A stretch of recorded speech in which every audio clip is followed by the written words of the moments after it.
चुनाव आयोग द्वारा त्रिस्तरीय पंचायत चुनाव की अधिसूचना जारी कर दी गई थी, जिसके तहत प्रदेश में कुल 4 चरणों में पंचायत चुनाव कराए जाएंगे। आगामी 26 अप्रैल को तीसरे चरण में कैराना ब्लॉक की 42 ग्राम पंचायतों के चुनाव के लिए ब्लॉक स्तर पर तैयारियां जोरों पर चल रही हैं। 27 मार्च से ब्लॉक स्तर पर ग्राम सदस्य, ग्राम प्रधान और क्षेत्र पंचायत सदस्यों के लिए नामांकन पत्रों के फॉर्मों की बिक्री भी शुरू हो गई थी। आगामी 13 अप्रैल को नामांकन पत्र जमा कराए जाएंगे। इसी दिन सुबह 11 बजे से दोपहर 1 बजे तक नामांकन पत्र की बिक्री होगी। ग्राम सदस्य के लिए 150 रुपए और ग्राम प्रधान तथा क्षेत्र पंचायत सदस्य के लिए 300 रुपए का फॉर्म दिया जा रहा है। आरक्षित प्रत्याशियों के लिए यह राशि आधी कर दी गई है। इसी तरह नामांकन पत्रों के साथ ग्राम सदस्य पद के प्रत्याशियों को जमानत राशि 500 रुपए, ग्राम प्रधान और क्षेत्र पंचायत सदस्यों को 2-2 हजार रुपए जमानत राशि जमा करानी होगी। वहीं आरक्षित श्रेणी के प्रत्याशियों को जमानत राशि आदि जमा करानी होगी। आरक्षित श्रेणी के प्रत्याशियों को जाति प्रमाण पत्र नामांकन पत्र के साथ लगाना आवश्यक होगा।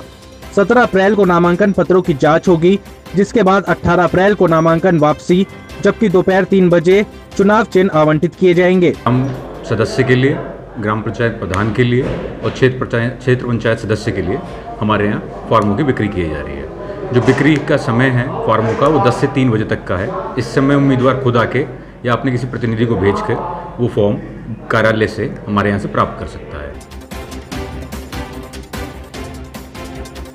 शामली के थाना भवन थाने पर त्रिस्तरीय पंचायत चुनाव को लेकर एक बैठक का आयोजन किया गया, जिसको संबोधित करते हुए जिलाधिकारी शामली ने ये साफ कर दिया है कि चुनाव के दौरान उपद्रव करने वाले बवालियों से प्रशासन सख्ती से निपटेगा और जरूरत पड़ने पर डंडे का जोर भी आजमाया जाएगा। इतना ही नहीं, जिलाधिकारी ने ये भी कहा कि उपद्रव मचाने की कोशिश की तो प्रशासन ऐसी कार्रवाई करेगा कि जिंदगी भर कोई भी चुनाव नहीं लड़ पाएंगे। उन्होंने कहा कि पंचायत चुनाव से पहले इस बात का ध्यान रखें कि गाँव में चुनाव को लेकर शांति व्यवस्था बनाए रखें और किसी भी बात की सूचना पुलिस को दें। बहुत ही स्पष्ट तरीके से बता दिया गया कि किसी भी प्रकार से चुनाव संबंधी किसी भी प्रकार की छोटी से छोटी जो गड़बड़ी है वो बिल्कुल बर्दाश्त नहीं किया जाएगा और प्रशासन और पुलिस बहुत ही सख्त तरीके से इसमें कार्रवाई करेगी।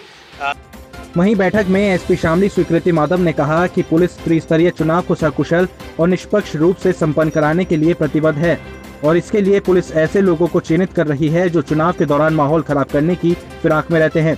किसी भी पक्ष पे, किसी भी व्यक्ति पे दबाव बनाया जा रहा है, किसी भी प्रकार की अगर ऐसी एक्टिविटी गांव में होती है तो आपको हमारे आँख और कान बनना है, देखना आपको है, सुनना आपको और हमें सूचना देनी है, क्योंकि हर गाँव में हम लोग नहीं हो सकते।